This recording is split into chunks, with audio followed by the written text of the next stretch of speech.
عفوك إني للنور مدت يداي نزعت أسرار قلبي وجئت ألقي أسايا رباه عفوك إني. اہل پاکستان کے لیے عموماً اور اہل کراچی کے لیے خصوصاً بڑی تکلیف دہ صورتحال ہے یہ بھول پلازہ کا واقعہ. اس تعلق سے 2-3 گزارشات عرض کرتا ہوں. پہلی بات، ہم دعا گو ہیں ان بھائیوں کے لیے جن کی جان اس حادثے میں گئی. اللہ تبارک و تعالیٰ ان میں جنت الفردوس میں اونچا مقام عطا فرمائے اور ان کے گھر والوں کو صبر جمیل عطا فرمائے، آمین. اور جو لاپتہ ہیں، زخمی ہیں، اللہ تعالیٰ ان کے ساتھ بھی عافیت کا معاملہ فرمائے. دوسری بات، اس کائنات کا چپا چپا، ذرہ ذرہ اللہ کے حکم کے تابع ہے. اس کائنات میں وہی ہوتا ہے جو اللہ تعالیٰ کی مرضی ہے، اور اللہ نے اس دنیا کو آزمائش کے لیے بنایا، اور اس کا ذکر قرآن میں جا بجا ہے کہ اس میں آزمائشیں، تکلیفیں، پریشانیاں آتی ہیں، حتیٰ کہ اللہ کے نیک بندوں کو بھی. تو ایمان والوں کا جواب کیا ہوتا ہے؟ وہ ہے انا للہ و انا الیہ راجعون.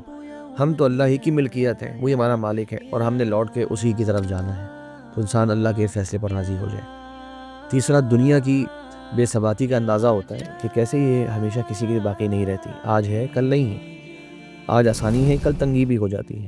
تو انسان آخرت کی ہمیشہ فکر میں رہے. اور آخری بات، یہ جو بھائی اس تکلیف سے گزرے ہیں، ہمیں ان کا ساتھ دینا چاہیے، ان سے رابطہ کرنا چاہیے کہ ان کے اس مشکل حالت میں ہم کام آ سکیں.